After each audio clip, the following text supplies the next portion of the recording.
Sri Krishna Chaitanya Prabhu Nityananda Sri Advaita Gadadhara Srivasadi Gaura Bhakta Vrinda. Sri Krishna Chaitanya Prabhu Nityananda Sri Advaita Gadadhara Srivasadi Gaura Bhakta Vrinda. Hare Krishna Krishna Krishna Hare Hare Hare Rama Rama Rama Hare Hare. Hare Krishna Krishna Krishna Hare Hare Hare Rama Rama Rama Hare Hare. Panchakalpatarubhyascha kripasindubhyaiva ca patitanam pavanebhyo Vaishnavebhyo.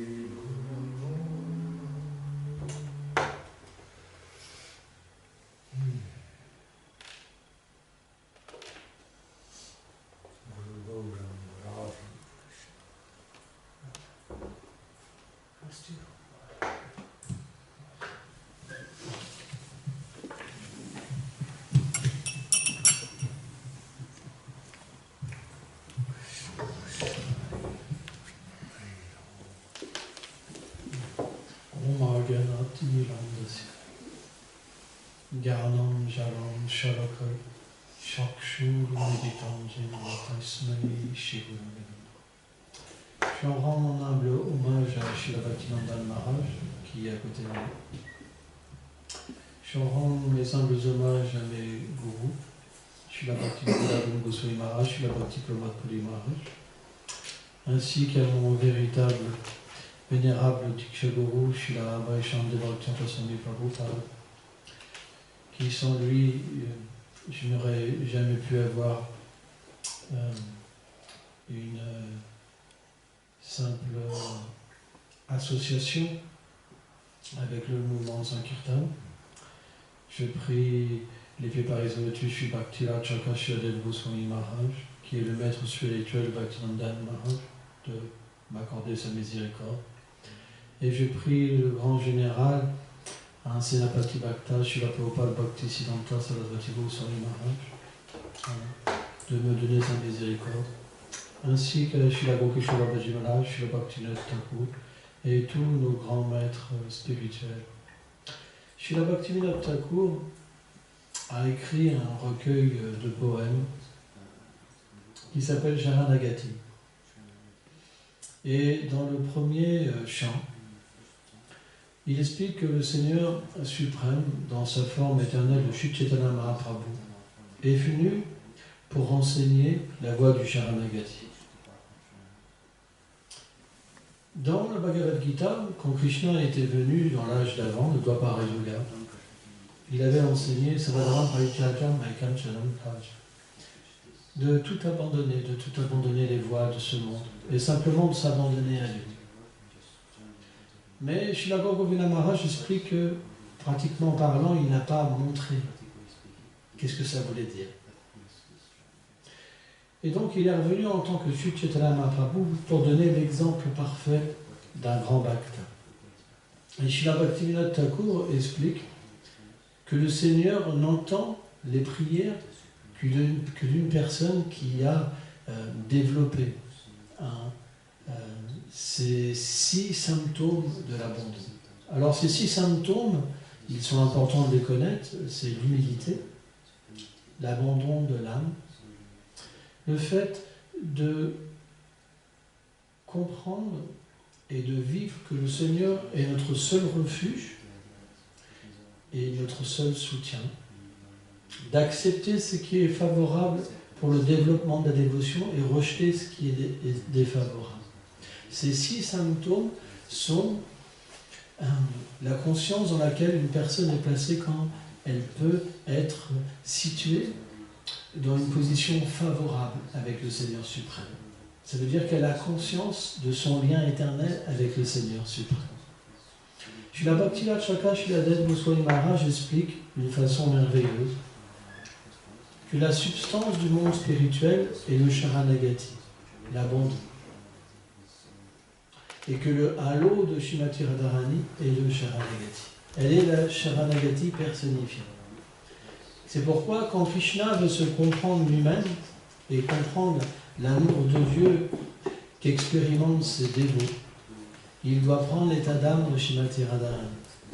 Alors cet état d'âme-là est aussi éternel. Ça veut dire que Radha et Krishna sont éternellement séparés et éternellement aussi réunis dans différentes régions du monde spirituel. Or, pour nous, c'est quelque chose de très important. Et ces 6 aspects doivent être une méditation constante dans notre vie. Sans ça, on ne pourra pas progresser dans la vie spirituelle. Parce qu'on ne pourra pas établir un lien véritable avec le Seigneur. On pourrait se dire, mais pourquoi le Seigneur dit à travers son grand dévot Bhaktivinoda Thakur qu'il n'entend pas les prières d'une personne dont ces 6 symptômes ne se sont pas développés en elle. Maintenant, essayons de comprendre. Vous êtes une personne. Oui ou pas? Est-ce que vous tous, vous pensez vraiment être des personnes? Comment vous voulez établir une relation avec une personne qui n'a pas foi que vous êtes une personne, qui n'a pas d'humilité envers vous, qui ne veut pas prendre refuge de vous, qui n'est pas prêt à délaisser des choses pour vous, accepter des choses pour vous? C'est le fondement de nos relations, même matérielles. En proportion que quelqu'un fait ça, en proportion, on se donne à lui. Vrai ou pas? Est-ce qu'on a remarqué ça au moins dans notre vie? Donc si cette réalité existe d'une manière temporaire, ça veut dire non liée avec la réalité éternelle, ça veut dire qu'elle a une source. Et cette source, c'est le monde transcendantal. Et dans ce monde transcendantal, on l'appelle Vaikunta parce qu'il n'y a pas de peur. Pourquoi? Parce que quand on est relié à cette vérité absolue qui est illimitée, qui a toutes les qualités et qui peut répondre à tous nos désirs, combler tous nos souhaits, alors on est sans anxiété. On est libre de toute recherche, de toute imperfection, de toute frustration. Pourquoi dans ce monde on goûte la frustration? C'est parce qu'on a un manque au fond de nous-mêmes. En fait, le Seigneur est comparé à la source de toute chose. Il est la source de l'amour, il est la source de toute qualité, de la beauté, de la douceur. Et il est comparé comme un feu. Or, l'âme spirituelle est comme une étincelle de ce feu. Mais l'étincelle, si elle quitte le feu, elle perd sa substance, qui est d'être le feu, elle s'éteint. Et automatiquement, sans cette source, on ne peut pas être satisfait, parce que notre position originelle est d'être avec lui. Donc quand on se détourne de cette relation, on devient frustré. Arjuna pose cette question à Krishna. Oh Seigneur, qu'est-ce qui fait que les êtres se détruisent? Et Krishna a répondu Kamayesha Kudashna, la Jamuna Samuma. Il dit c'est cette concupiscence. Mais qu'est-ce que c'est cette concupiscence? C'est cette propension de servir le Seigneur qui, au contact du monde matériel, de la passion, se change en une substance où on cherche le plaisir pour nous-mêmes. Mais on n'est pas fait pour ce plaisir si insignifiant. Parce qu'on est tout petit. Et même quand on essaie de chercher un plaisir avec une autre petite âme conditionnée, elle est toute petite. On est fait pour être en contact avec un océan d'amour. Et sans le savoir, parce qu'on est plongé dans l'ignorance de cette relation avec le Seigneur suprême, on pense qu'on est le corps. Sans le savoir, on cherche cette position éternelle avec cette personne qui pourrait répondre à toutes nos attentes. Quand les êtres vivants dans ce monde cherchent à s'aimer, une femme cherche un homme cherche une femme, ou ce que vous voulez. Hein, moi, j'ai pas de, hein, je juge pas la vie sexuelle des gens. Mais pourquoi on cherche une autre personne? C'est pour avoir une personne qui nous comprend, pour avoir un refuge, pour avoir une personne qui nous soutient, pour avoir une personne qui nous permette de progresser, de pouvoir s'abandonner et de développer l'humilité. Mais est-ce que les gens qui sont en face de nous nous le permettent? Non, parce qu'ils sont tout petits. Et en plus, l'âme conditionnée est emplie de défauts. Elle est sujet à l'erreur, elle a des sens imparfaits. Elle est sujet à tromper autrui. Donc on ne peut pas être satisfait. Et donc de ces relations-là, comme on ne peut pas s'abandonner, il y a une frustration. Et on ne peut pas comprendre ce qu'est l'amour. Par exemple, à Vrindavan, Boma Vrindavan, c'est le lieu où le Seigneur vient. En fait, Boma Vrindavan est présent dans chaque univers matériel. Et c'est comme une réplique du monde transcendantal. C'est une réplique. Les acharyas disent que ce monde de Krishna se manifeste pas complètement, mais dans une certaine proportion. Et le Seigneur vient dans ce monde pour accomplir ces divertissements, pour nous montrer, techniquement parlant, pourquoi nous sommes frustrés. Vous savez, un bon père, c'est quelqu'un qui donne une liberté à ses enfants. Est-ce que, par exemple, vous aimeriez avoir un père dictateur? Levez les mains. Je suis sûr qu'il y en a qui aimeraient avoir un père dictateur, qui vous empêche de faire tout ce que vous voulez. Personne. On aime la liberté, vrai ou pas. Quand on nous empêche d'être libres, on souffre. On a besoin d'une liberté. Et naturellement, une qualité du Seigneur suprême, c'est la liberté. C'est pourquoi, là où il y a une véritable spiritualité, on ne saurait connaître de dictature, de sectarisme. La vraie spiritualité, quelqu'un qui a un contact avec cette vérité absolue, il réalise qu'il y a des libertés et amour. Il y a besoin de ces deux ingrédients. Or, cette liberté, ça veut dire quoi? Qu'on a le droit de se tromper aussi, comme d'accepter la vérité. Et cette vérité, ça veut dire aussi que nous ne sommes pas des robots. Si on ne pouvait pas décider par nous-mêmes de ce qu'on était, ou de ce qu'on va devenir, on serait simplement des esclaves. On n'aurait pas d'identité propre, vous comprenez?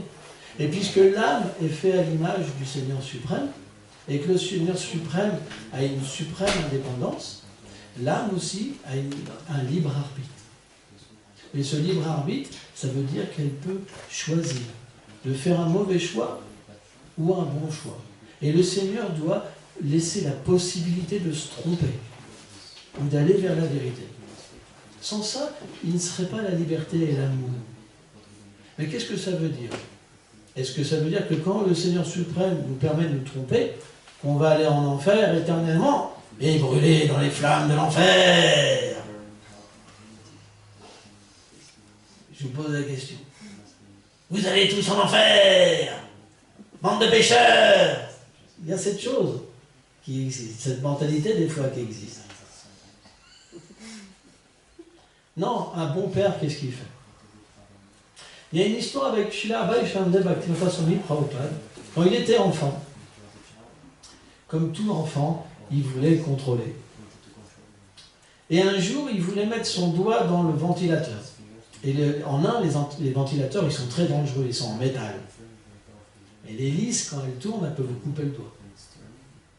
Et il avait véritablement envie d'avoir cette expérience. Et son père lui dit, mais qu'est-ce que tu fais? Arrête! Il dit, je veux toucher le ventilateur! Je veux toucher le ventilateur! Alors qu'est-ce qu'il a fait? Comme un bon père, il a enlevé la prise. Et le ventilateur, il tournait simplement un petit peu. Il dit, maintenant tu peux essayer. Il a mis son doigt. Ah, ça fait mal! Mais tu vois, je te l'avais dit, il y a deux manières d'apprendre. Soit par son expérience, soit en écoutant une source, la connaissance d'une source authentique pour ne pas faire d'erreur. Or, le Seigneur vient dans ce monde, naturellement, et il crée ce monde pour qu'on ait l'expérience de pouvoir se détourner de lui. Or, dans cette expérience, nous ne sommes pas heureux. Personne n'est satisfait, complètement satisfait. Ce n'est pas possible. Par exemple, l'âme et Satchit Ananda fait l'éternité de connaissance et de félicité. Si on était matière, qui veut mourir, par exemple? Qui ne veut pas être éternel? Personne. Qui veut être un idiot? Personne. Et qui veut être malheureux? Personne. Parce que c'est la nature de l'âme. Et naturellement, la nature de l'âme, elle est d'être avec celui qui possède ces trois substances d'une manière illimitée. Donc, le Seigneur nous permet de faire un choix et de se détourner de lui. Mais en bon père, il vient dans le monde matériel et il manifeste ses divertissements. Pourquoi on dit divertissement? On pourrait dire les activités, il fait des activités. Mais pourquoi? Parce que le Seigneur n'est contraint à rien. Quand vous êtes pleinement satisfait, vous n'avez pas besoin d'agir. Vous agissez par divertissement. Ce n'est pas un devoir, c'est un divertissement. Il est la suprême liberté. Il est libre d'agir. Il est libre de distribuer son amour. Et quand il vient, naturellement, il montre à ses dévots, il donne la possibilité à ceux qui se sont détournés de lui d'avoir un contact avec lui. Parce que son nom, ça c'est important à comprendre, sa forme, ses attributs et ses divertissements, ils ne sont pas un produit de la nature matérielle. Ils sont ce qu'on appelle nirguna. Ils sont au-delà de la nature matérielle. Et ils sont comme lui absolus. Quand on entre en contact avec son nom, la connaissance sur sa forme, sur ses attributs et ses divertissements, alors on peut purifier notre conscience et éveiller le désir d'être à nouveau avec lui, de comprendre pourquoi cette frustration allait en nous. Et là, naturellement, on va vouloir s'enquérir sur notre cause de mal. Pourquoi je souffre? Qui je suis? Qu'est-ce que je fais ici dans ce monde absurde, juste à travailler pour vivre et vivre pour travailler? Demandez à une personne ce qu'elle fait. Oh, je suis postier, je suis secrétaire. Et pourquoi tu es postier et secrétaire? Parce qu'il faut que je vive, il faut que je mange. Mais la nature de l'âme, elle n'est pas juste à travailler. Elle se dur labeur de l'existence. Elle est faite pour lever les bras. Regardez Chaitanya Mahaprabhu, regardez les Tyanda Mahaprabhu, ils lèvent les bras. Ils sont la liberté personnifiée. Ils nous appellent, venez, levez les bras, abandonnez-vous, enlevez votre fardeau, devenez libre. Et on peut se dire, mais pourquoi? Quelle liberté?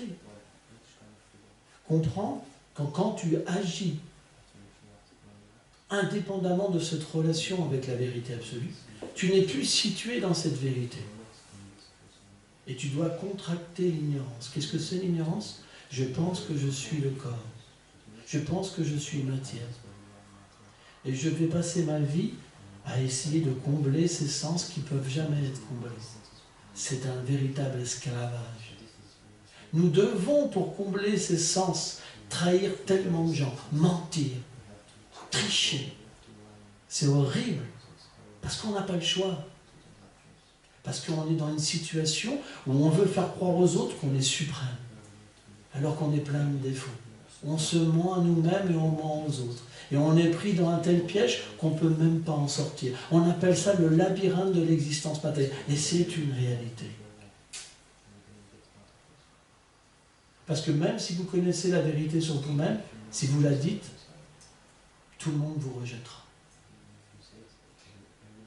personne ne veut entendre la vérité dans ce monde.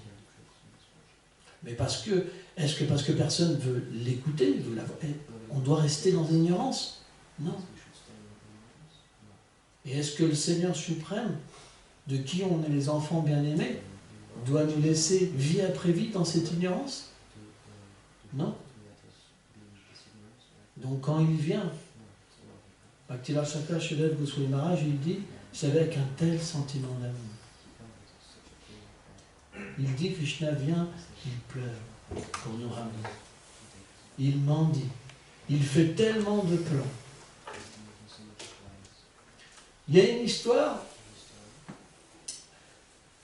pour vous faire voir à quel point on est têtu à s'entêter de rester dans un monde de misère. Et il existe un grand dévot qu'on appelle Narada Muni. Et Narada Muni, il a le pouvoir de voyager dans les trois mondes.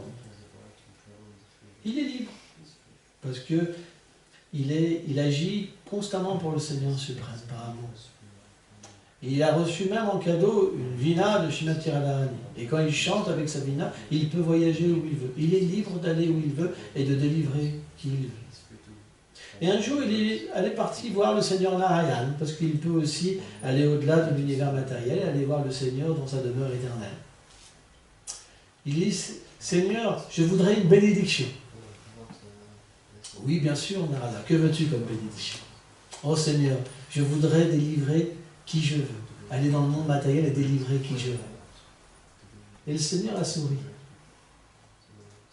Et donc, Narada Muni, bon, il dit d'accord, je te donne cette bénédiction. Va. Et donc, Narada Muni est arrivé dans le monde matériel, complètement en extase et heureux. Et il a vu un brahmana. Il dit, c'est parfait. Un brahmana est situé dans la vertu, il a la connaissance, il pourra naturellement être libéré. Et donc, quand le brahmana a vu Narada Muni, il a offert ses hommages, bien sûr, parce que quand un grand saint vient, on offre des hommages. On baigne les pieds, on offre des guirlandes de fleurs, toutes sortes de choses. Il y a différents processus pour accueillir un saint. Et donc, Narada Muni lui a dit, voilà, j'ai reçu la bénédiction du Seigneur de délivrer qui je veux. Donc voilà, je voudrais te libérer. Et le brahmana a dit, oui, Narada Muni, je comprends et je suis favorable à ça, mais voilà, c'est que je vais devoir me marier bientôt, j'ai pris l'engagement. Donc, ça serait une bonne chose de revenir après que je sois marié. Mais là, sans ça, il faut que je me marie. Vous comprenez? Donc, Narada Muni, d'accord, je reviendrai. Et donc, quand Narada Muni est revenu, le brahmana a dit, bah oui, mais vous comprenez, Narada Muni, maintenant ma femme est enceinte. Donc il faut au moins que l'enfant naisse et que vous voyez. D'accord. Narada Muni est revenu, il a frappé à la porte, et le brahmana s'était caché à l'étage.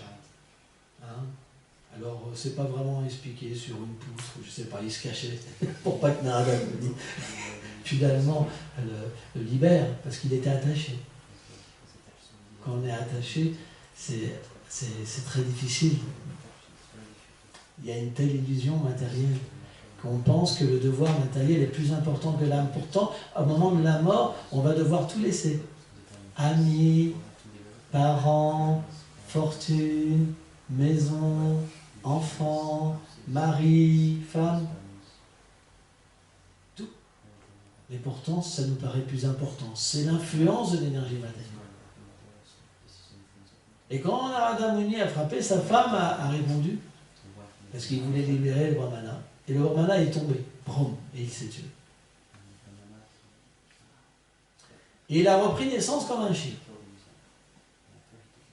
Et là, Narada Muni, il est venu le voir en tant qu'un chien, parce que la vie d'un chien, quand même, ça ne vaut pas le coup, quand même. On ne va pas, quand même, ne pas accepter la libération dans le monde de Vaikuntha dans la forme d'un chien. Si vous allez en Inde, vous voyez vraiment la situation des chiens, c'est pas évident. Ici, on leur fait des restaurants, des petits manteaux, hein.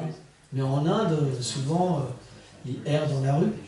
Il dit voilà, maintenant tu as un corps de chien dans l'ignorance. Parce que Narada Muni avait le pouvoir de parler en fait à l'âme. Et maintenant, je vais te libérer. Et là, le chien lui dit oui, mais j'ai ma femelle avec des petits. C'est ça notre situation. On aura toujours un alibi pour ne pas être libéré, pour ne pas s'abandonner. C'est pour ça que le Seigneur vient par miséricorde. Et au fur et à mesure qu'on touche à son nom, à la connaissance de sa forme, de ses attributs, de ses divertissements, il y a ce qu'on appelle une soukriti. Des activités mystérieuses qui s'accumulent et qui donnent la foi. Ça veut dire que par exemple, quand on va prendre le téléphone, alors je prends un téléphone, je fais un numéro, et je vais par exemple appeler le magasin Conforama. Et on me répond, oui, bonjour, le magasin Conforama est à vous, et avec vous. Et je dis, oh, magasin Conforama. En fait, dans le mot Conforama, il y a le mot Ram. Et qu'on le veuille ou pas, on crée une soukriti, des activités pieuses qui vont graduellement changer la mentalité de l'âme et faire qu'elle va se rapprocher de sa réalité.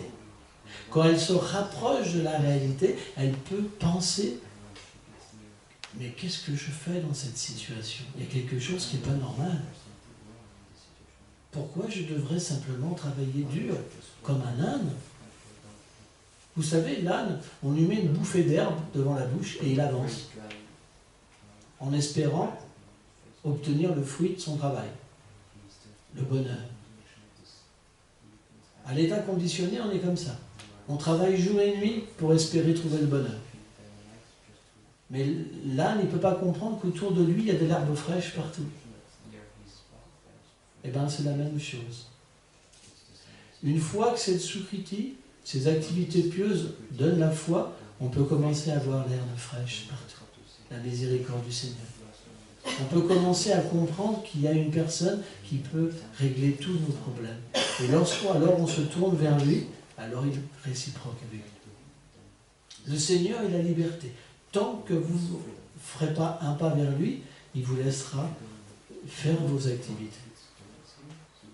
Il n'impose rien à personne. Et en plus, vous êtes l'âme. L'âme, elle n'est pas touchée par la souffrance. Elle ne peut pas tuer ou être tuée. Elle ne peut pas être coupée. Elle ne peut pas être dissoute. Elle est antimatérielle.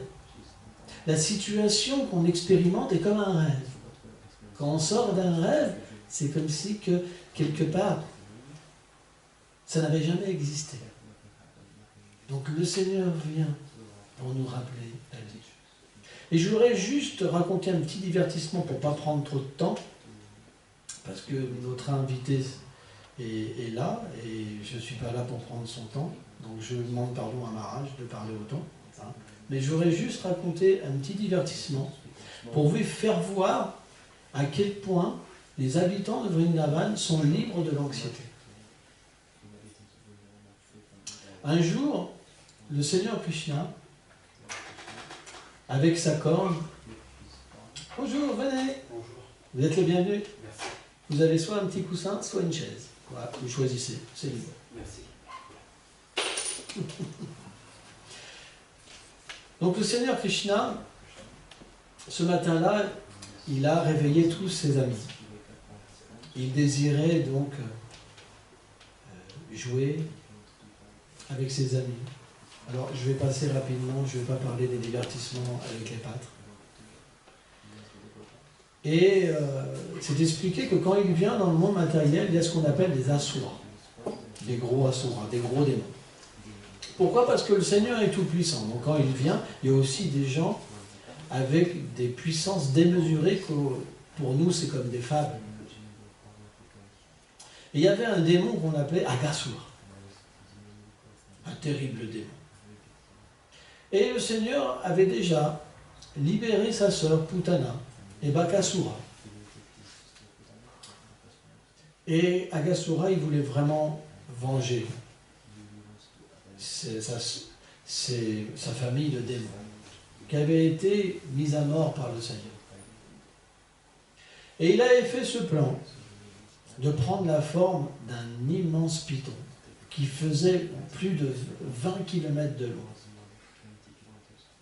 Parce que par ses pouvoirs mystiques, il pouvait prendre une forme énorme. Et c'est expliqué que sa bouche était ouverte et qu'elle touchait le ciel. On avait l'impression que c'était une énorme montagne, avec des yeux rouges, avec un vent, il y avait une haleine qui sortait de sa bouche.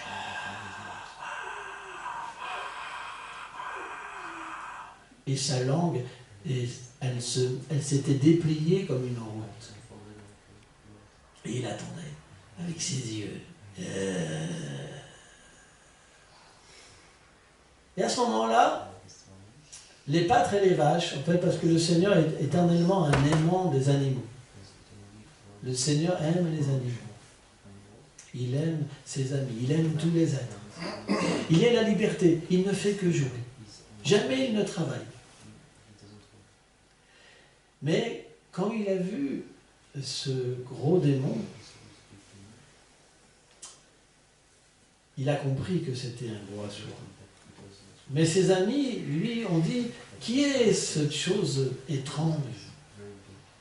Est-ce que ça serait une sorte de jeu qui est apparu par la Providence pour qu'on puisse jouer?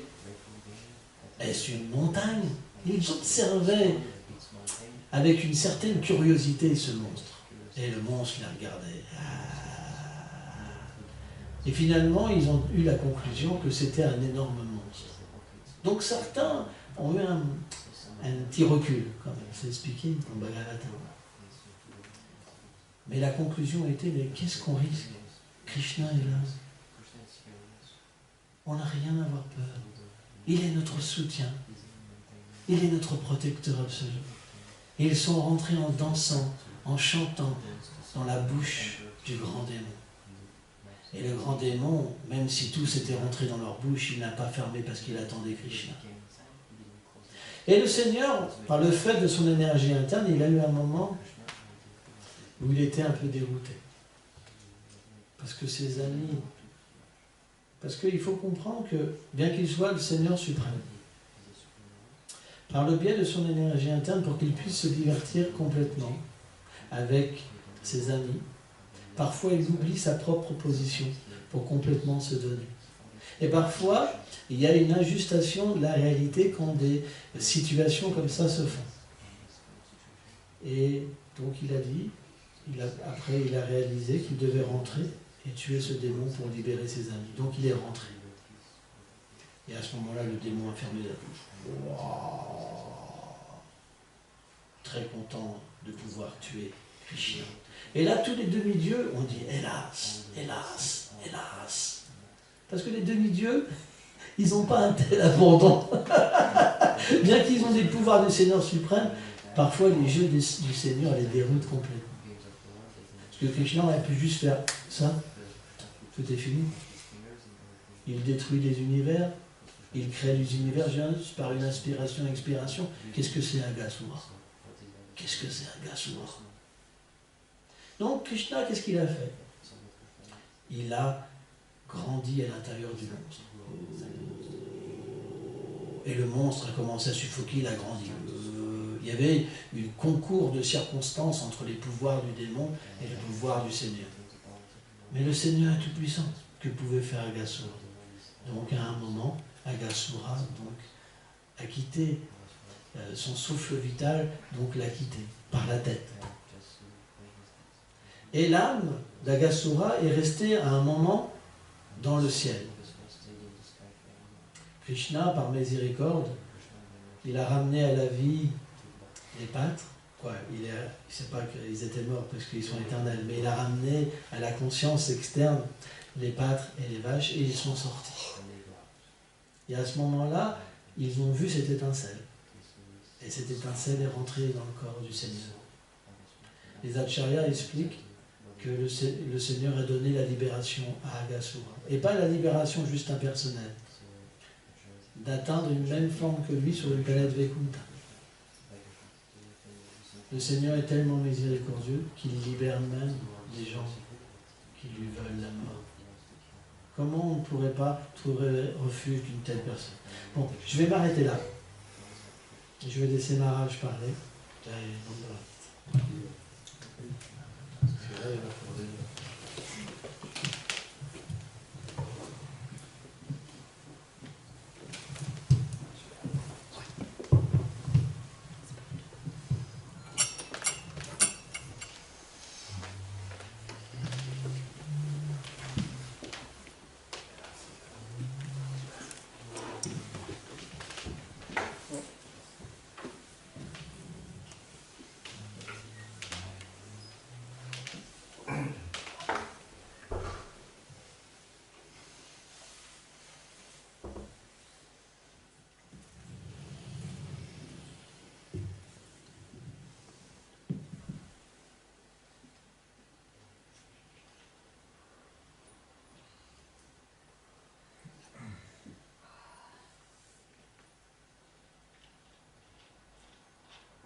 Hare Krishna, Gaura.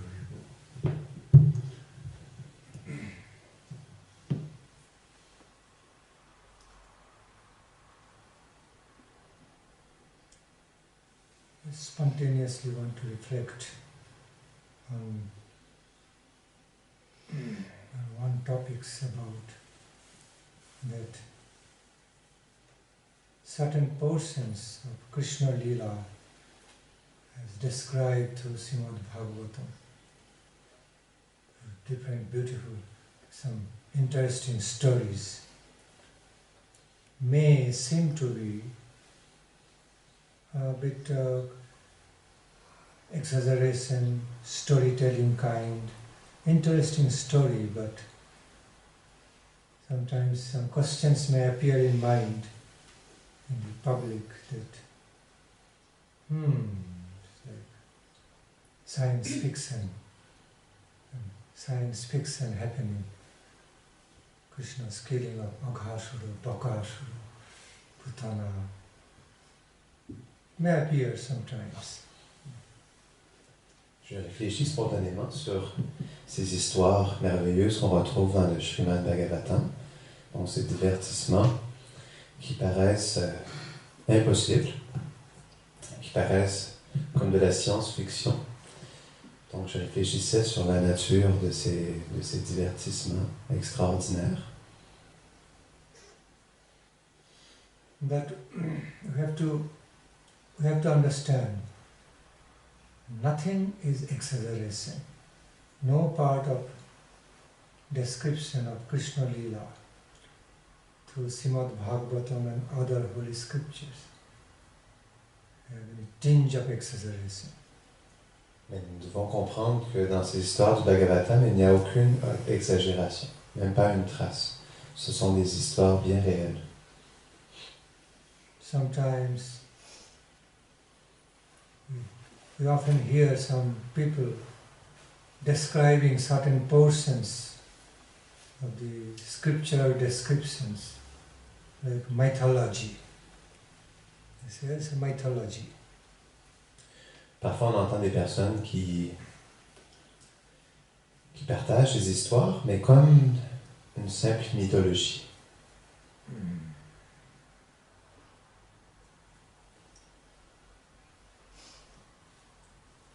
But when those people call these stories, the true stories of the Puranas and other scriptures, mythology, they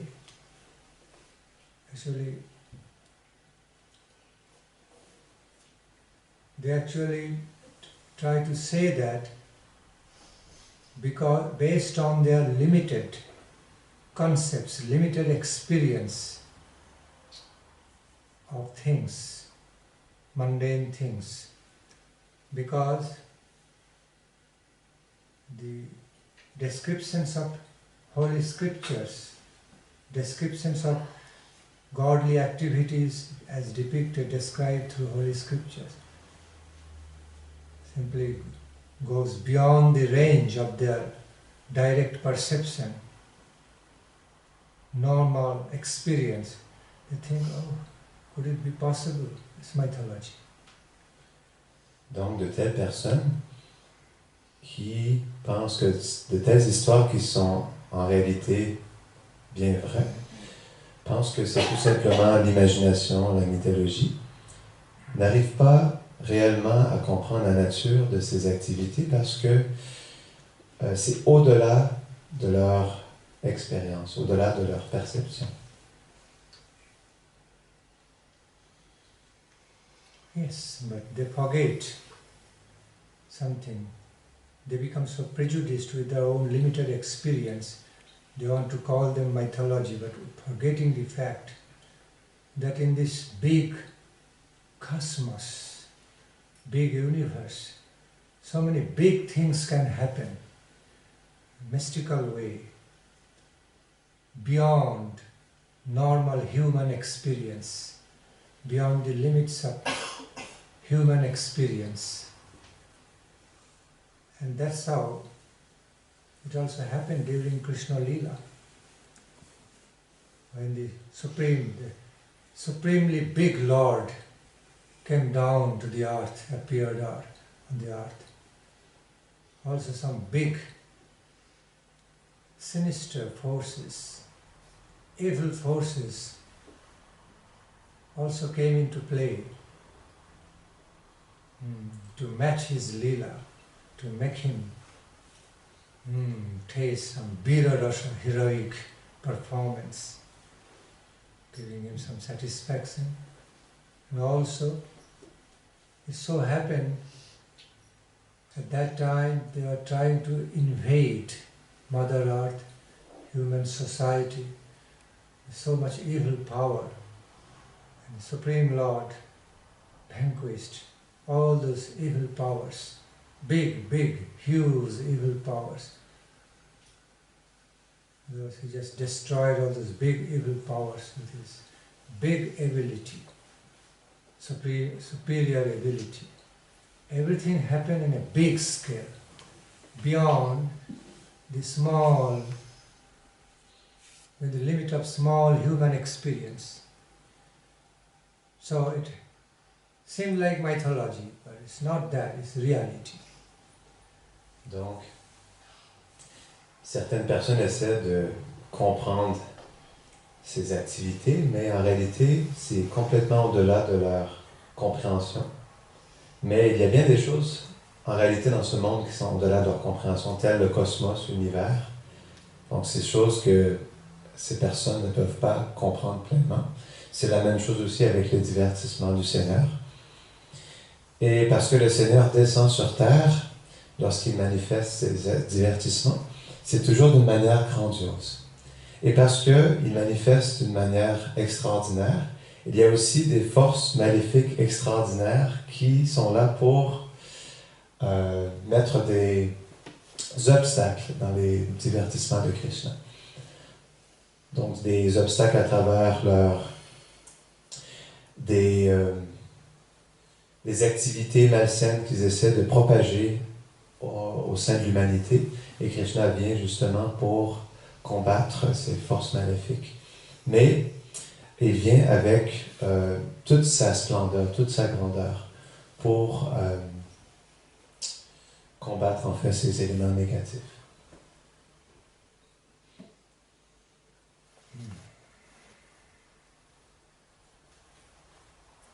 Supreme Lord, time to time appears in this world, on this Mother Earth, to fulfill many purposes.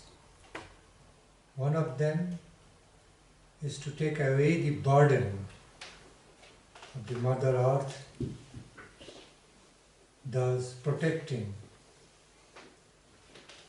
her, at the same time protecting the whole society of the sadhu, protecting all the good people, all the good things, destroying all the bad, evil powers, thereby establishing the glory, the victory of the good over bad, good over evil. This is one aspect.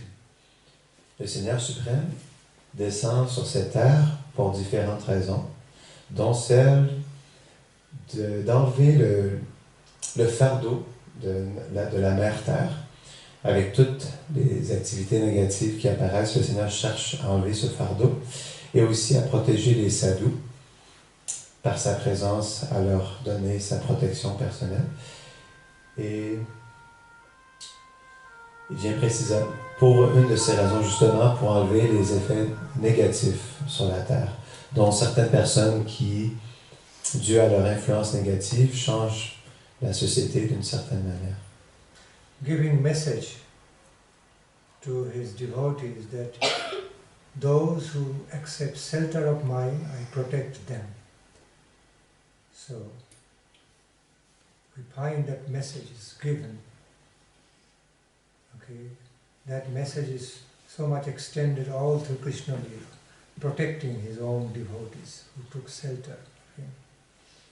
Il y a ce message qu'on peut apercevoir dans tous les divertissements du Krishna Lila, le divertissement de Krishna, où Krishna affirme qu'il est là pour protéger ses dévots dans différentes situations. Il est toujours présent pour donner pleine protection à ses chers dévots.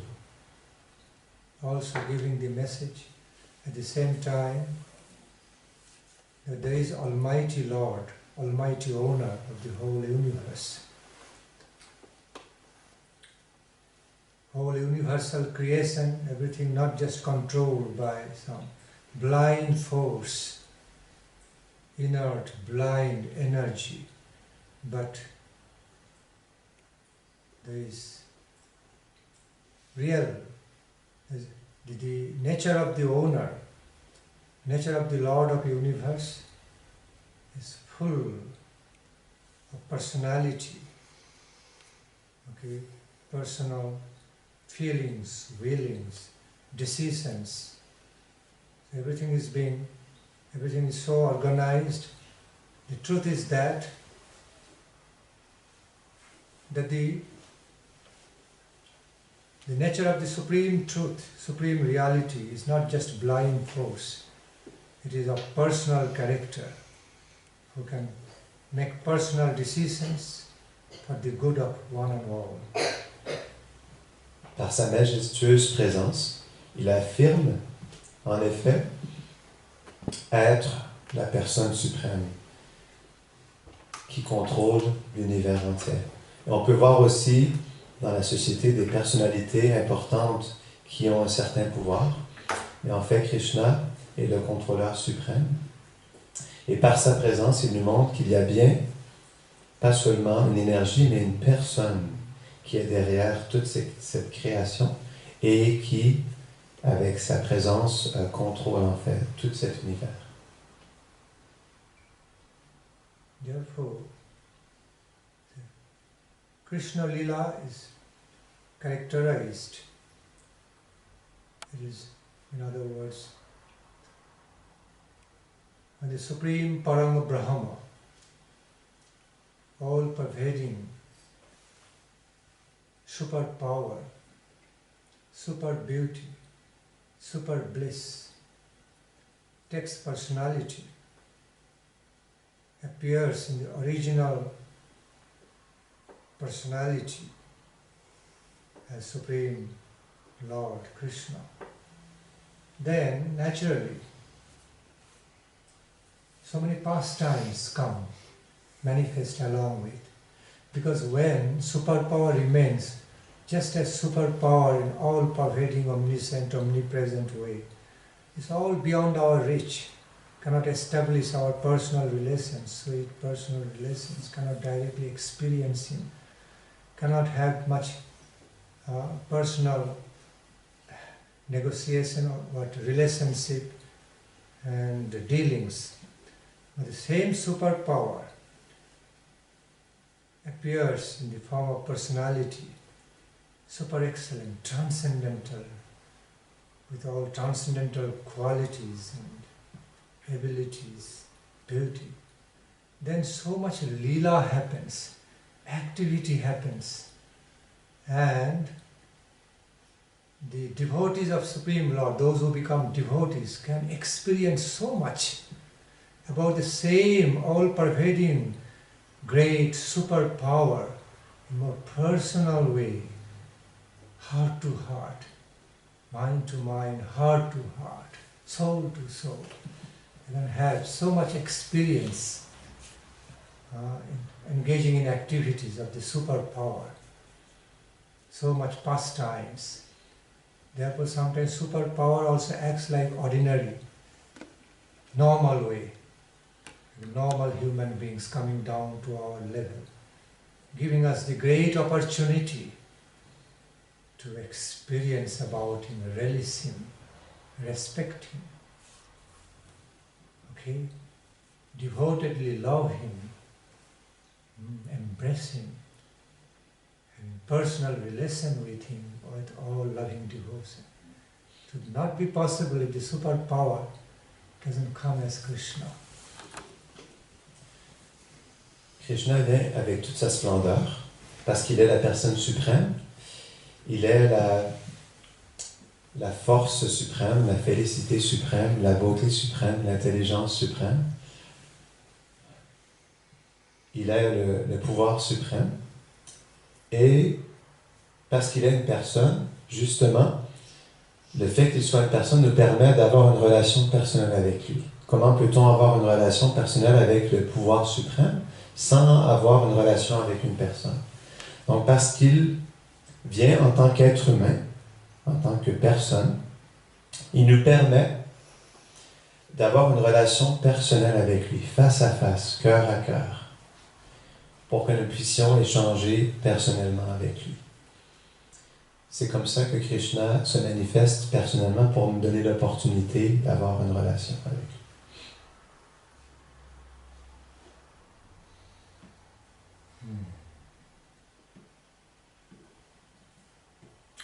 Again, this is some wonderful reality. As Maharaj just described, Krishna's killing of Aghasura. There are so many Leela stories, and factual, true stories, killing Aghasura, Bakasura, Putana. Ultimately, they are all some nice dramatic Leela, realistic drama, but there's so much dramatic ways also. Because when they are getting killed by supremely compassionate Lord, it's not real killing, although appearing to be some killing activities. That part is dramatic.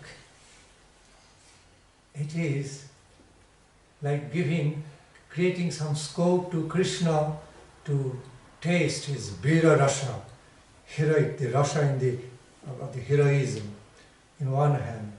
On the other hand, those asuras also get liberation, although they are agents of the evil power, but because of having the fortune of getting killed, getting subdued, overpowered directly by the superpower in the hand of superpower, they are also getting upliftment, rewarded with some nice positions on the level of Brahma. So ultimately Krishna is doing good to them, killing their evil identity in order to give them a better identity, auspicious identity on the level of Brahma.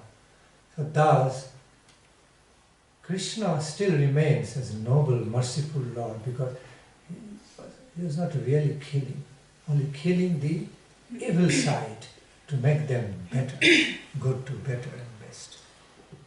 Ces divertissements que Krishna manifeste sont très dramatiques parce qu'en réalité, il cherche à goûter à ce Vira Rasa.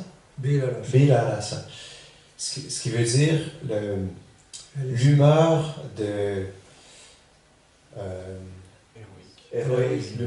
l'humeur héroïque. Donc il fait ça dans des scènes extrêmement dramatiques lorsqu'il se bat avec des asuras, qui sont des démons. Donc il y a plein d'histoires dont Bakasura, Aghasura, Putana. Il y a plusieurs démons que Krishna combat à tous les jours pour pouvoir goûter à cette humeur héroïque. Et à travers ces divertissements, il ne fait pas ça seulement pour se battre, mais aussi pour donner l'opportunité à ces êtres démoniaques de se libérer. Parce qu'à chaque fois que Krishna combat une telle entité, il lui permet de se libérer et d'atteindre, comme il disait, la libération du Brahman. Donc, à travers ses activités, il manifeste aussi sa suprême compassion. Et chaque geste qu'il pose dans ses combats donne une bonne augure à tous ces êtres démoniaques. You know, we all know, normally there's always some conflict of good and evils from time immemorial. That is nothing new. Depuis des temps immémoriaux, il y a toujours eu des êtres démoniaques. C'est connu de tous. So, sometimes question arises, the Supreme God is beyond this good and evil. Because He is all-powerful, almighty. Why should Supreme God be engaged in such menial activity like killing, this and that? Because it is beneath His dignity to be engaged in killing somebody, because He is Supreme, almighty. Nobody can challenge His power, so why He has to engage in killing? Parfois, certaines personnes posent cette question. Pourquoi le Seigneur, qui est le Seigneur suprême, se bat-il contre de tels êtres démoniaques? Lui qui est le contrôleur de tout l'univers, pourquoi descendrait-il à ce niveau de se battre avec des démons? Pourquoi en fait pose-t-il de tels gestes? I mean, why he has to fight, kill? Because his power and position is unchallengeable. Not even close to equal. So, why he needs to bother about killing and fighting this and that? It's a menial activity for the Supreme God, Supreme Almighty. Il est le Seigneur, le Dieu suprême, et le Tout-Puissant. Il est au-delà du bien et du mal. Pourquoi descendrait-il à ce niveau de se battre et de tuer des démons? The reason I'm pointing out this, discussing about it, many of the people think Supreme God engaging in battle, Supreme God engaged in killing, superpower, he needs to be, he's supposed to be the protector and nourisher of one and all. Okay, so even evil creatures are also ultimately created by his energy, because nothing can be created, nothing can be born or be maintained, sustained without his power, energy. So why he's doing that, being partial in that way? He can easily change the evil people without killing, just by willpower, without killing. So why he has to be so unkind and cruel, like some human fighters? Question arises. Pourquoi je vous partage cela? C'est qu'en réalité, plusieurs personnes posent cette question. Pourquoi le Dieu suprême, qui est le contrôleur de toutes choses, qui protège et qui maintient, qui nourrit la création en entière, pourquoi descend-il à ce niveau et se bat-il? Pourquoi prendrait-il cette responsabilité? Il pourrait seulement, avec un claquement des doigts, faire en sorte que tous ces démons disparaissent, mais il vient personnellement et se bat avec eux. Donc, pourquoi en descend-il à ce niveau-là? So if all such activities found, he cannot be Supreme God. Many people think that. Oh, he is some kind of incarnation, big person, but cannot be Supreme God. This thing like that. Plusieurs personnes pensent comme ça. Il ne peut pas être le Dieu suprême parce que il descend et il combat ces personnes. Le Dieu suprême ne ferait pas une telle chose. But they think like that because they miss a very big portion of the whole picture of the Leela. They don't understand that. That's why they think alike. Krishna cannot be Supreme God. How could it be? He fought in Kurukshetra battle.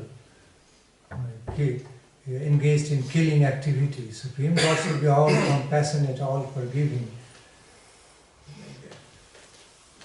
il pense de cette manière parce qu'il n'arrive pas à voir pleinement toute la réalité des divertissements de Krishna. Il voit tout simplement, il voit Krishna qui se bat, qui est présent sur la bataille de Kurukshetra, et qui fait plein d'activités humaines, mais il n'arrive pas à voir le portrait entier de la nature des divertissements de Krishna. Because those people miss, as I said, as I just mentioned, they miss a big part of the whole picture. Their conception is so partial, that's why they feel like that, think like that. They don't see, understand the truth holistically. That's why. Donc, je tenais à répéter cela, qu'ils n'arrivent pas à voir le portrait entier parce que c'est au-delà de leur conception. Et à cause de cela, ils ne sont pas capables de comprendre pleinement la nature de ces activités. For example, see what part they are missing. For example, Lord Krishna already showed to Arjuna, standing in the middle of Kurukshetra battle, Lord Krishna already showed to Arjuna before the war started, battle started, through what he showed through his universal form. He already showed, all are already killed in the jaws of some fearful universal form, part of the universal form. He saw already all got killed, all the evil warriors, and Arjuna doesn't need to worry. Okay, he just needs to do the duty, become instrumental. So he already showed to Arjuna the future, okay, in the present. The very future of the future consequence of the Kurukshetra battle in the presence, because time is controlled. Krishna, he himself is the time. He is controlling the time. So whatever was going to happen in the future will be happening in the future after Kurukshetra. He already showed it beforehand to Arjuna, saying, I am the time, I am also Mahakal, that is another aspect of my Mahakal. So I am also playing that role. You become instrumental and do your duty. Don't worry. While you are doing under my guidance, don't worry, no sin will touch you. Because that's the way this mundane universe is created. I have created this mundane universe. It will have, everything cannot go on very smooth, very nicely from the beginning to end. Cannot go on happily. There will become conflicts, duality, this is a plane of duality, conflicts, well and woe, change. Okay, so it's normal, and that's the difference between my abode and this mundane world. So don't worry, that's the way it is, and accept it. Par exemple, dans cette histoire, on peut comprendre un peu plus la nature transcendantale de Krishna lorsqu'il est sur la bataille de Kurukshetra et qu'il montre à Arjuna sa forme universelle. À travers cette manifestation, il prouve à Arjuna qu'il connaît bien le passé, le présent et le futur. Arjuna a vu dans cette manifestation que lui et les Pandavas avaient déjà gagné la bataille et il voyait à travers tout ce qui se dévoilait devant lui, il voyait les guerriers qui étaient déjà morts, il voyait la victoire qui était déjà assurée, et il pouvait comprendre justement que Krishna était la personne suprême. Parce qu'en réalité, Krishna, étant le contrôleur suprême, il connaît le passé, le présent et le futur, et il sait à chaque instant qu'est-ce qui s'est passé, qu'est-ce qui se passe et qu'est-ce qui se passera dans le futur. So the reason I'm explaining about, to clear up any confusion about, that the activities found in the life of the Supreme Lord, the personality, the Supreme Personality of all pervading superpower, cannot be understood in ordinary way or normal with limited human knowledge and experience. Much more than that. Les activités transcendantales du Seigneur suprême sont tellement extraordinaires qu'elles ne peuvent pas pleinement être comprises de par notre petite réalisation de cette réalité. Donc c'est en réalité impossible de pleinement percevoir Krishna et ses divertissements. Like blind men seeing the elephant, that story you know. The blind men, few blind men went out to see the elephant. One of them touched only the trunk, first trunk part of the elephant, thought, oh, this is, started yelling. Oh, now I understood. Now I know what is elephant. Look. Another touched only leg part. Okay, this is the elephant I know. Another touched only tail part. Another ear, portion of the ear. Each one of them thought, elephant is like this, now I have understood.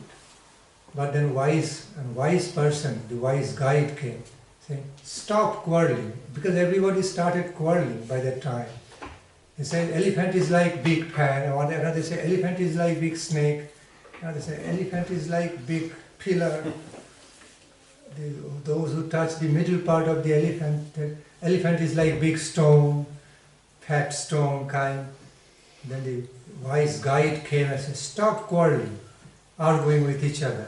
None of you has the complete concept of the elephant. Now I take you and I make you understand what is the total concept of the elephant, real experience of the elephant. And he took by hand each of them, one after another, and made them feel, touch the whole part of the elephant. And then they understood, oh, okay, this is what is elephant. Then nobody had any argument, everybody had the same experience. This is elephant. Similar way, the truth needs to be understood, complete sense, not in a partial way, then the confusion starts. Il y a l'histoire d'un éléphant et de plusieurs hommes aveugles qui essayaient de percevoir cet éléphant. Donc un homme aveugle est allé toucher la trompe de l'éléphant et elle se dit « Ah, ok, l'éléphant c'est un gros serpent ». Donc un autre homme a touché une de ses jambes et s'est dit « Ah, c'est un gros tronc d'arbre ». Un autre a touché sa queue et a dit « Ah, c'est une corde ». Un autre a touché son ventre et a dit « Ah, c'est une grosse pierre, une immense pierre ». Et parce qu'ils étaient plusieurs à toucher différentes parties de l'éléphant, plusieurs disaient que non, l'éléphant, il est un tronc d'arbre, non, il est un serpent, non, c'est une roche, non, c'est une corde. Donc, ils argumentaient de telle sorte.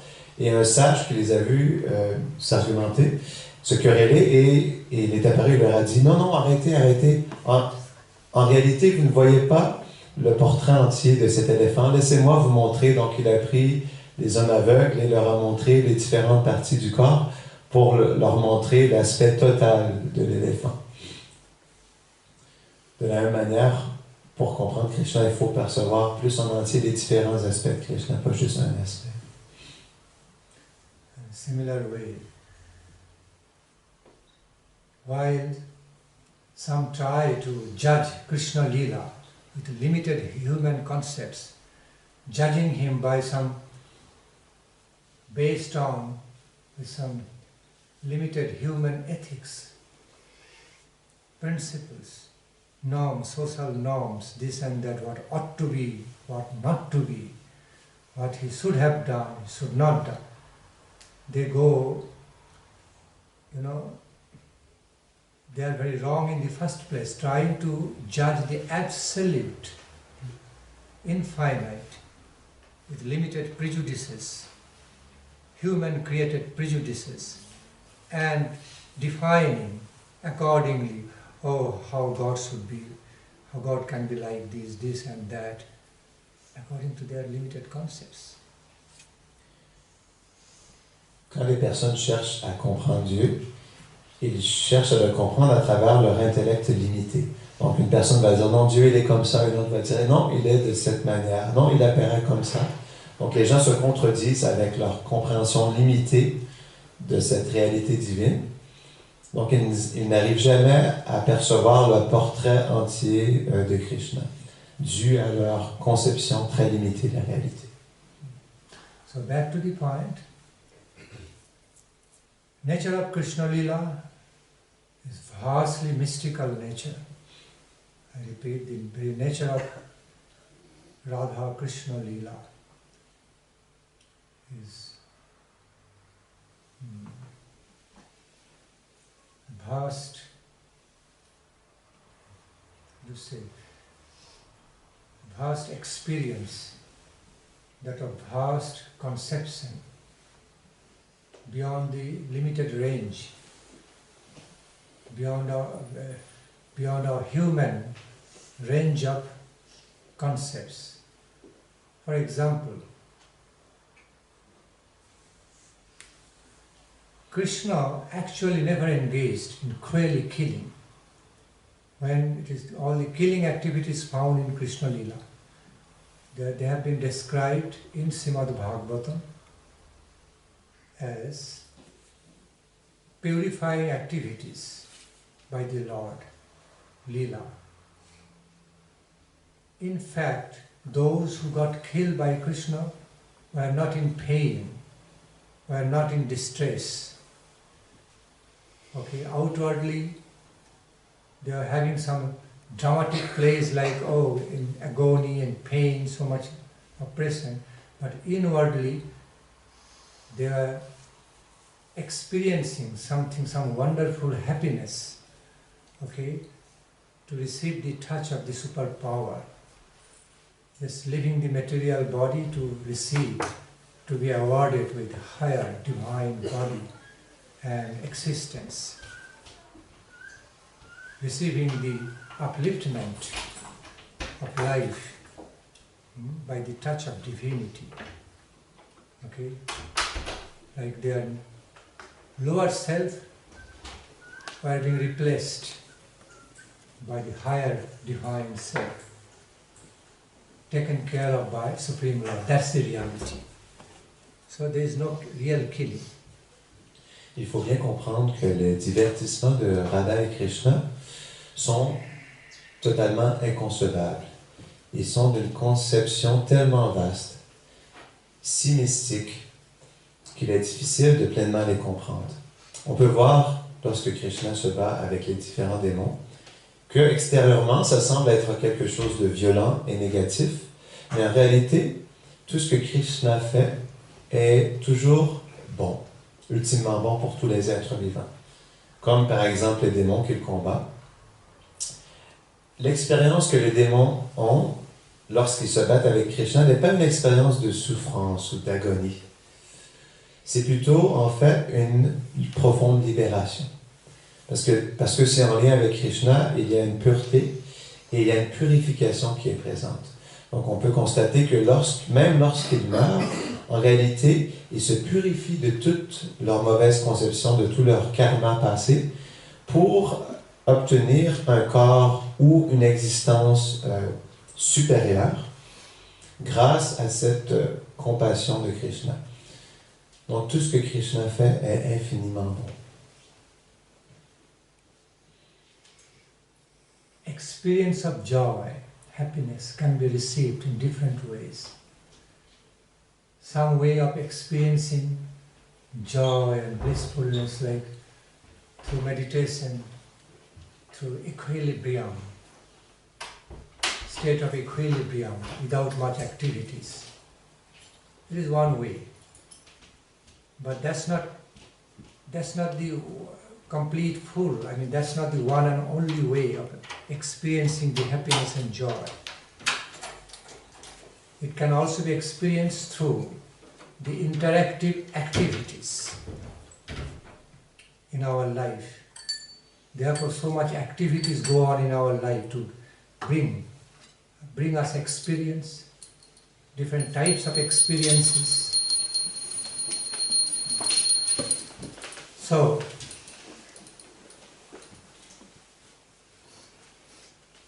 when the superpower remains as the superpower, then there is only one type of, experience, just superpower, just remaining a superpower. Everything is fulfilled, everything is there. Okay, it is what it is. but it cannot be, superpower cannot be tasted, cannot be related through some experience of lila, playful activity. Same superpower cannot be experienced through relish of the activities, inter-reciprocation, interactions, okay, mutual reciprocations. So, in order to have that taste and also give this taste, a similar blissful experience to among his devotees, superpower has to have activities, leelas. Okay, then only it is possible to experience that kind of joy through the activities of leela. Otherwise, it will be only one way, like yogic meditation kind, equilibrium state only, ineffable bliss. But it can also be tangible, can also be experienced in more personal way, both ways. Nous pouvons expérimenter la joie, le bonheur de différentes manières. Plusieurs personnes cherchent à goûter le bonheur à travers un équilibrium, à travers la neutralité, avec un équilibre où nous sommes complètement neutres. Et dans cette neutralité, naturellement, il y a un bonheur qui se goûte. Donc ça, c'est une sorte de bonheur. Mais d'autres personnes cherchent un bonheur plus dans l'interaction. Au lieu d'être passif, ils cherchent à être actifs dans une interaction avec différentes personnes, à accomplir des activités et échanger des sentiments. Donc à travers ça, il y a aussi un bonheur, mais qui est beaucoup plus dynamique, car il s'échange et il se goûte à travers différents échanges et activités. C'est la même chose aussi avec Krishna. Donc on pourrait, tout simplement même en appréciant les divertissements de Krishna, un yogi pourrait s'asseoir en méditation et apprécier les divertissements de Krishna. Mais il y a aussi cette réalité plus tangible où la perfection de l'existence nous pousse à vouloir avoir une relation personnelle avec le Seigneur et à travers cette relation, partager et échanger un bonheur avec le Seigneur suprême. For example, if some of you are asked, okay, go before the ocean, just continue to look at the sunrise, sunset in the ocean, continue to look at the ocean, continue to just meditate on the vast, beautiful sky and horizontal beauty, everything, beauty of the space.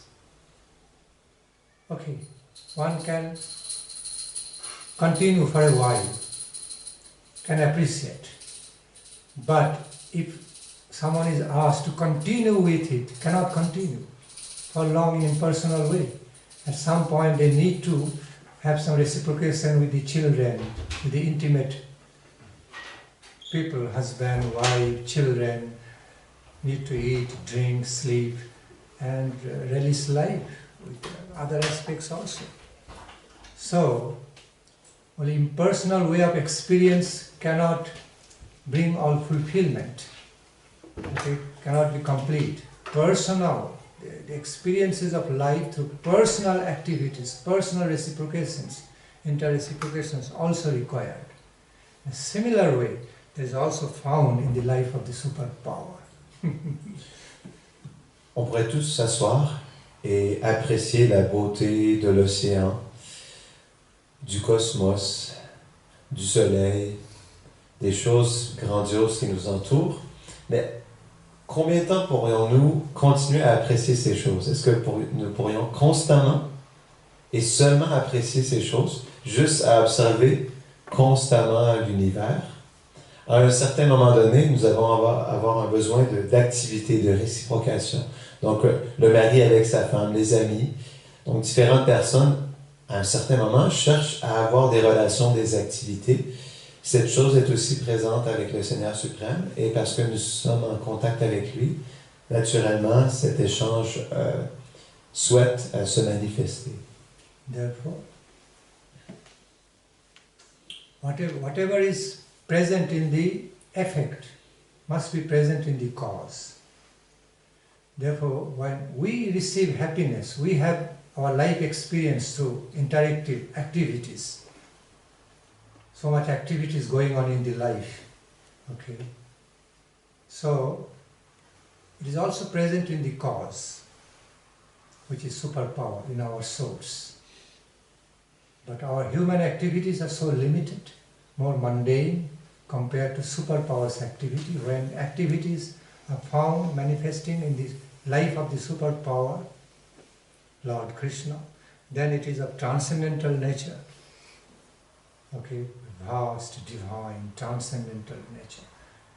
Compared to that, human activities are more limited. That's the difference. But the similarity is there, because something is found in the effect must be present in the cause. If we have so much life activities, personal, family life and experiences, okay, superpower also has. Tout ce qui est présent dans l'effet est naturellement présent dans la cause qui est sa source. Donc parce que nous cherchons à vivre des échanges, à avoir des relations, à accomplir toutes sortes d'activités, tous ces principes sont naturellement présents dans la source qui est Krishna. Donc Krishna naturellement cherche à vivre toutes ces expériences, mais la différence c'est que l'expérience humaine dans ce monde est très limitée dans ce que nous pouvons expérimenter au niveau des relations, des activités, des sentiments. Mais pour ce qui est de Krishna, c'est quelque chose qui est absolu et qui est infini. Donc, son expérience est beaucoup plus grande que la nôtre. So,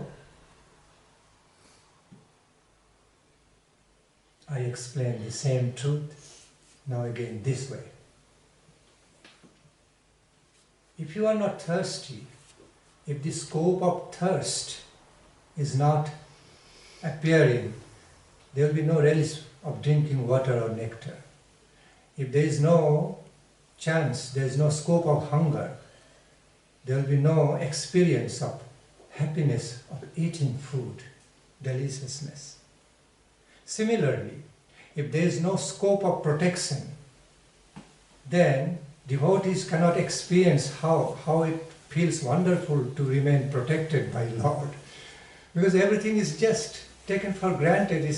So all these experiences, variegated, wonderful experiences, even of the life divine through Krishna Lila will not be there if everything is just remains fulfilled. I mean, how?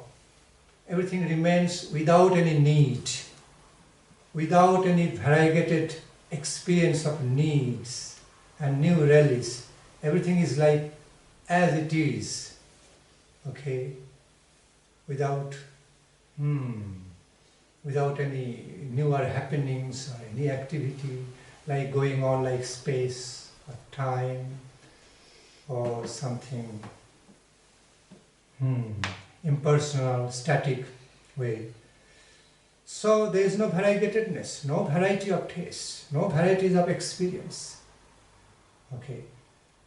The similar way, if there is no such lila found in Krishna Lila, if there is no such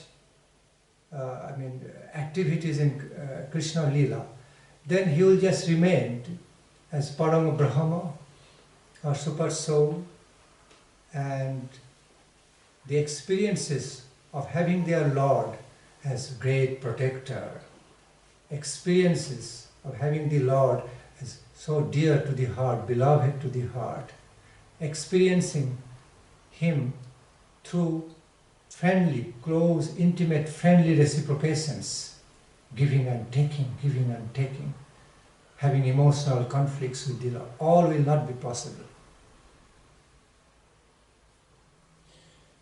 Donc on peut voir, si nous n'avons pas l'expérience d'être assoiffés, comment pourrions-nous goûter au plaisir d'être rassasiés lorsqu'on boit un verre d'eau?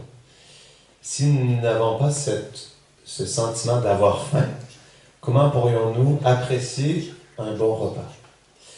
si nous n'avons pas ce besoin d'être protégés, comment pouvons-nous goûter à cette expérience de recevoir la protection?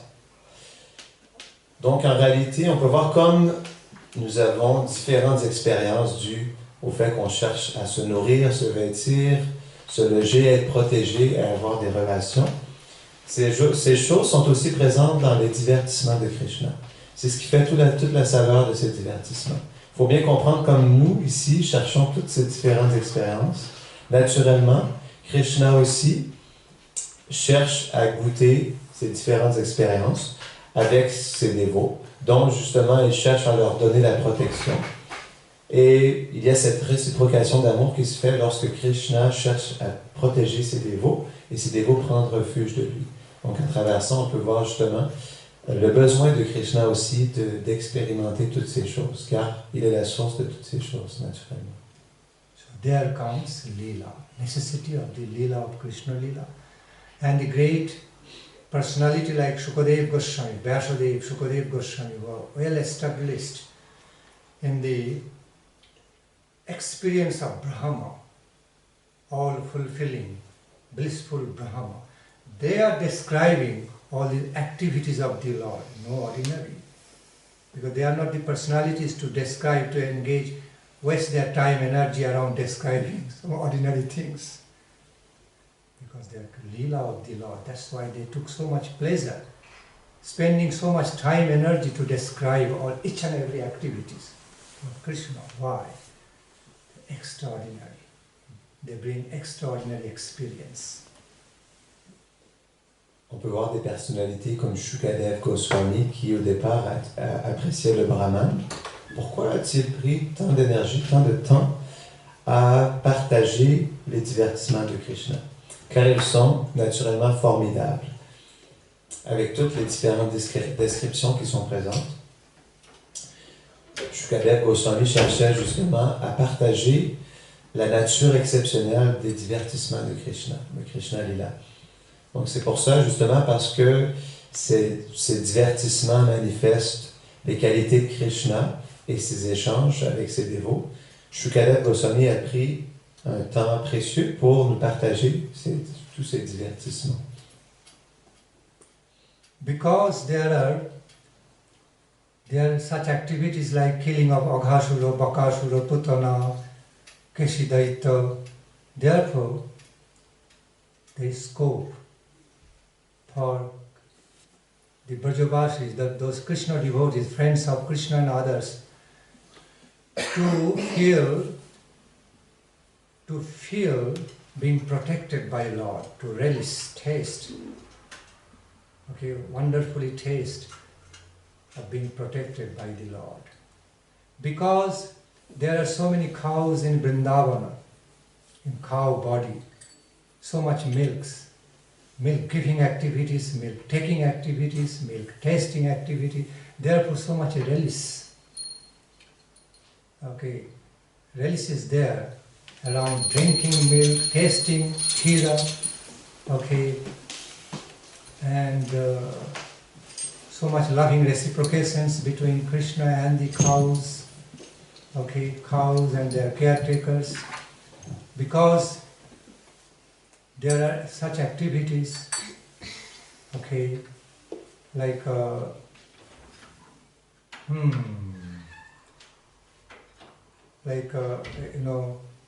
damsels of Braja Gopis, Braja Gopas, okay, Krishna to be their one and only beloved Lord. Therefore, so much loving reciprocations being possible because of the male body, female body existence, because of Mother Jashoda treating Krishna as her child, the Supreme Param Brahma, but treating Krishna as just her own child.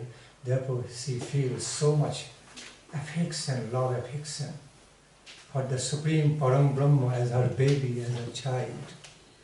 But suppose if this superpower, Param Brahma would just remain as Param Brahma, superpower almighty, all such scenarios not created, situations not created, there will be no variegated relish of Krishna Leela. no scope. Pourquoi Krishna se bat contre les démons? Justement pour que ses dévots puissent sentir le besoin d'être protégés par lui, qu'ils puissent être secourus par le héros qui est Krishna. Pourquoi y a-t-il tant de vaches, d'innombrables vaches à Vraj? Pour que les habitants de Vraj puissent récolter ce lait des vaches et en faire des sucreries, l'utiliser pour toutes sortes de choses, pour des sacrifices, pour toutes sortes d'activités. Pourquoi y a-t-il des pâtres? Pourquoi y a-t-il des gopis, des amis intimes de Krishna? Pourquoi y a-t-il Mère Yashoda qui prend soin de son enfant Gopal? Pourquoi toutes ces activités, ces échanges entre Krishna et les habitants de Vraj sont manifestes? C'est justement pour que cette variété infinie puisse se manifester et que cet échange à différents niveaux puisse être goûté entre Krishna et tous les habitants de Vraj. C'est ce qui crée la diversité extraordinaire de Vraj. Guru Varga gave examples to explain. Now I see so many of you are yawning, like, oh, so much philosophical discussions. So what is going to be exciting? I am talking about something very fundamental realities, very, very important. It's a base. It's not imaginary philosophy I am speaking about, but fundamental realities which will make our understanding set right our understanding. Okay, so we all should be attentive.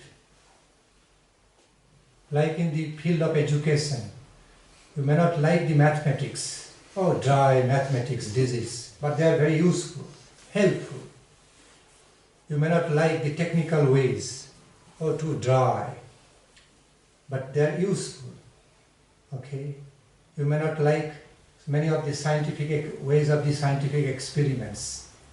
Okay, or many things.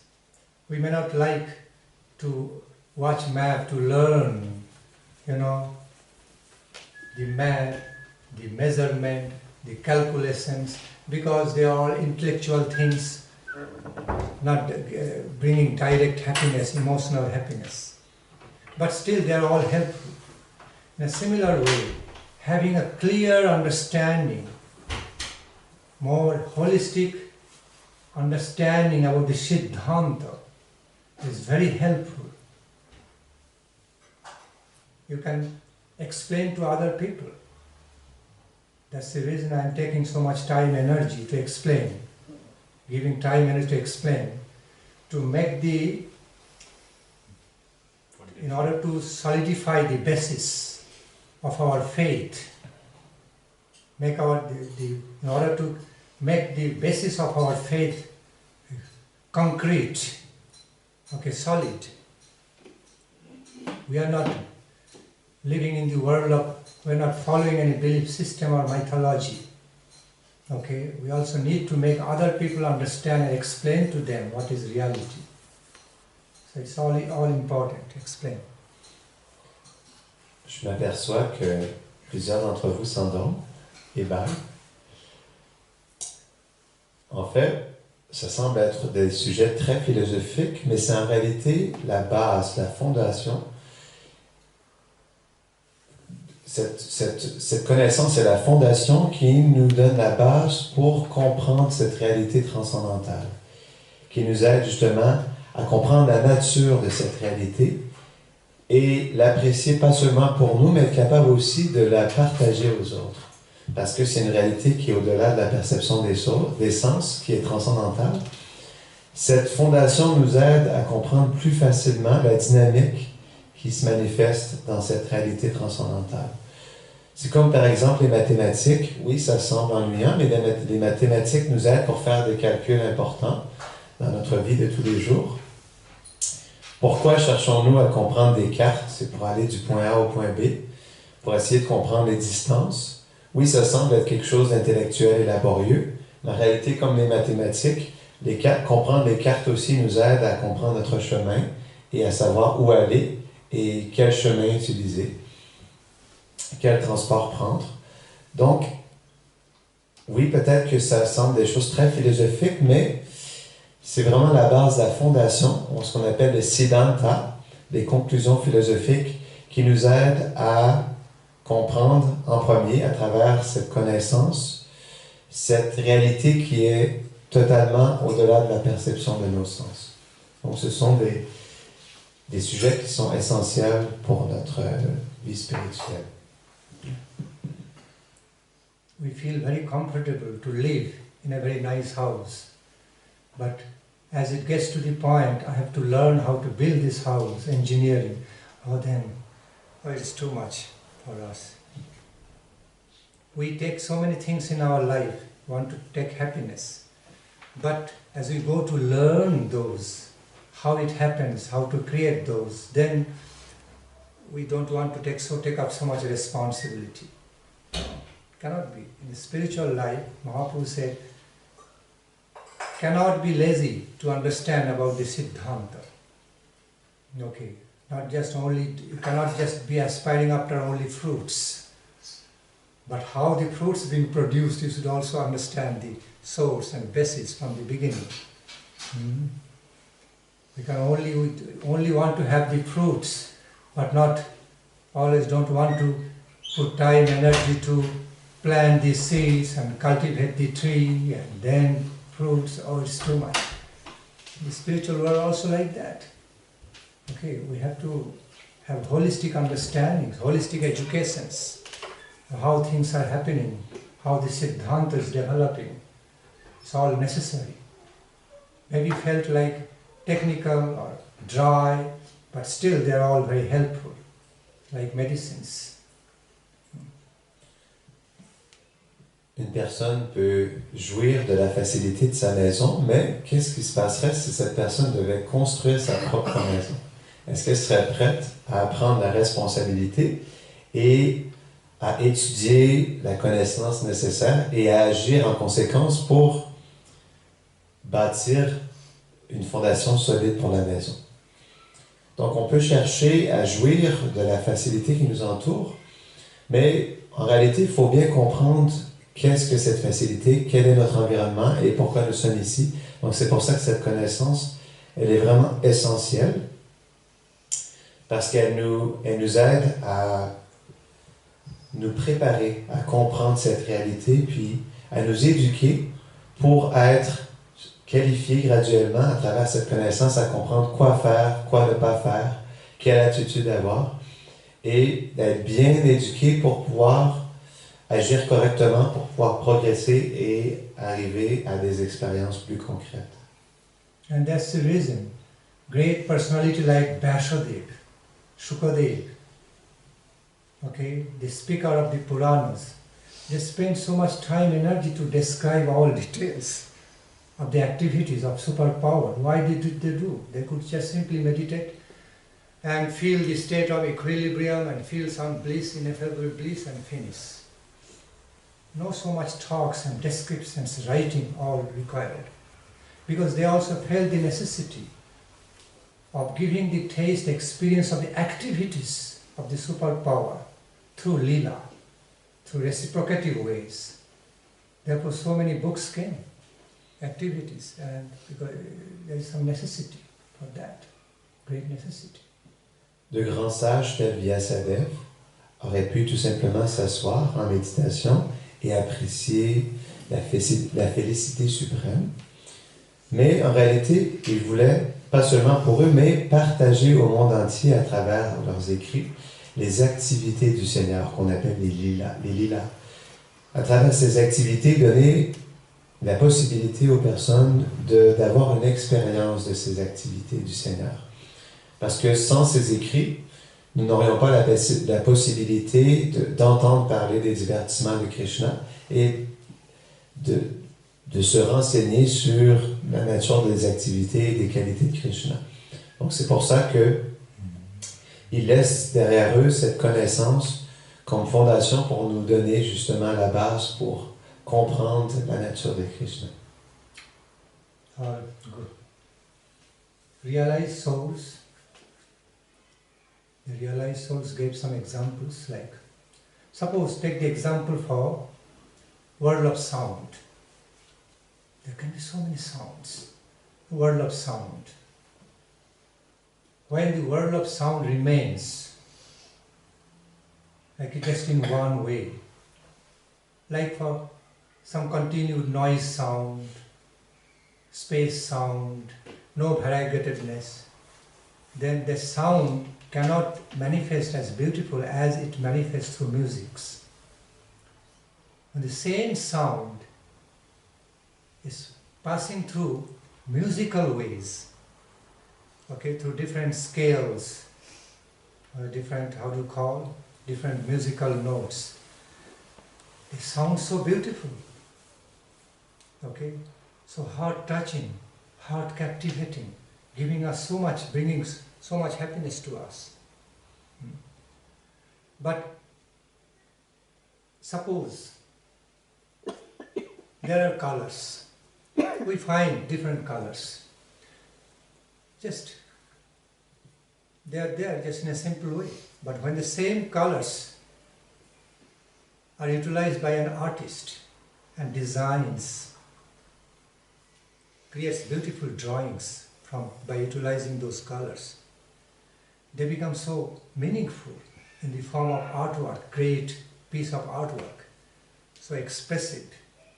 So they bring out so much emotional expressions through the artwork, give so much messages. But where the same colors remain just as same color without being utilized by an artist in the form of drawing, they are just ordinary. For sight, for designs, when in the world of the sights, the world of the beauty, there are colorful variegatedness, designful variegatedness. It enriches the beauty in variegated ways. But if the sight remains just as some kind sort of sight, ordinary sight, no variegatedness, no activity. So, similar way, suppose these woods, if just the woods are thrown away in a stack, they're just sitting there. But when with the utility of the same wood, we prepare nice building, nice house, well designed, then it creates another thing, another relish, another experience, rather than just staying as simple wood.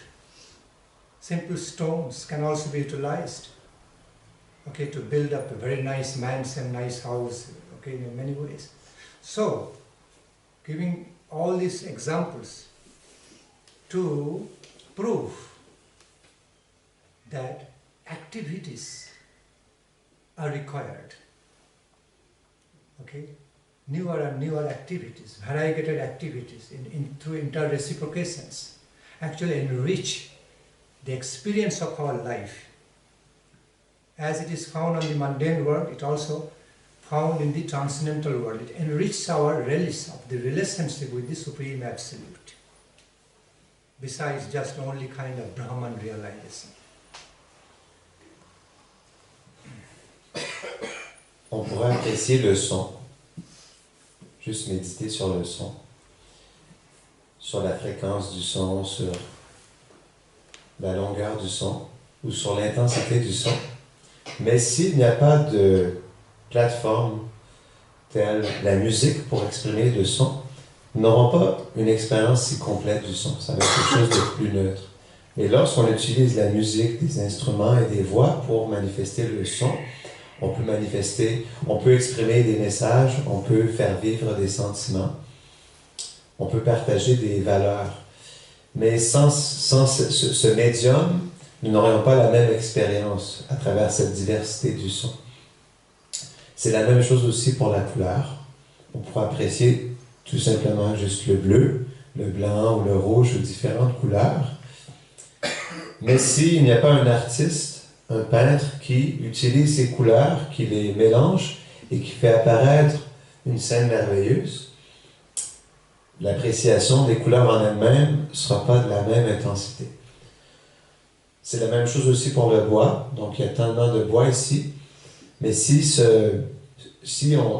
on voit tout simplement une grande montagne, une pile de bois qui est laissée de côté, on ne pourra pas réellement apprécier ce que le bois peut faire. Mais si on prend plusieurs planches de bois et on fait une maison ou un temple, on peut manifester quelque chose d'extraordinaire. La même chose avec les pierres. On peut faire des pavés, on peut les utiliser pour les maisons aussi. Donc, on peut voir que différentes choses sont manifestes, mais s'il n'y a pas d'activité, de personne pour, à travers l'utilisation de ces éléments, accomplir des activités, nous ne pourrions pas expérimenter la diversité de tous ces éléments qui deviennent actifs lorsqu'on les utilise dans nos activités. Donc, encore une fois, c'est la même chose aussi avec les divertissements de Krishna. C'est pour ça qu'il y a tous ces différents éléments qui sont utilisés.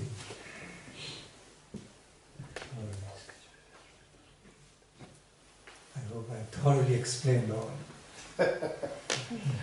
J'espère que j'ai expliqué en profondeur tout ce que je souhaitais vous partager. So, Lila is required. Lila, Krishna Lila activity is similarly required. To have our enriched experience and relish to relate to Krishna, relationship with Krishna, to different rasas, different ways, different moods, different moods of happiness, different rasas, unlimited variegatedness. Les lilas de Krishna sont nécessaires pour que nous puissions expérimenter des relations, nous puissions échanger des sentiments, partager ou vivre dans une certaine humeur. Donc c'est pour ça que les lilas de Krishna sont tellement importants parce qu'ils manifestent toutes ces choses.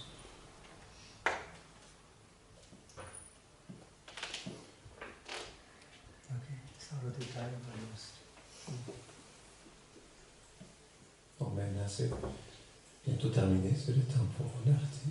Did any one of you feel Maharaj is going on and on and on, when is going to stop? Who felt that? Est-ce que certains d'entre vous se sont posé la question, oh Maharaj, je vais juste continuer à parler, mais quand arrêtera-t-il? Philosophical analysis, different ways. L'analyse philosophique de différents angles de vision.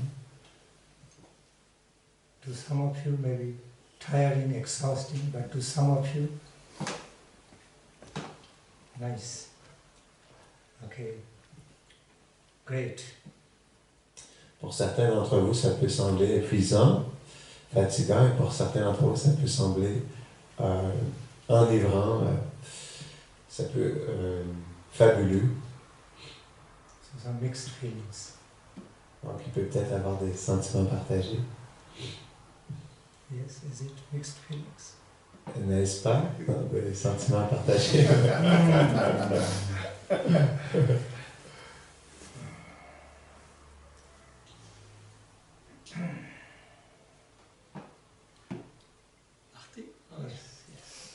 Shri Bhaktinandan Swami Maharaj ki Jai Maharaj ki Jai, Guru Varga ki Jai.